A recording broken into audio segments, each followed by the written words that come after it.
Minnesotans can stand up for the politics and candidates they believe in tomorrow during the state precinct caucuses. The caucuses are neighborhood gatherings held all over the state at 7 tomorrow night.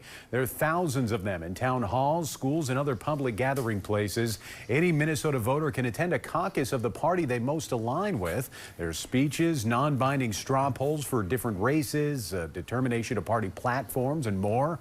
We have a link to help find where your caucus is being held at northernnewsnow.com. Months after saying she wouldn't make an endorsement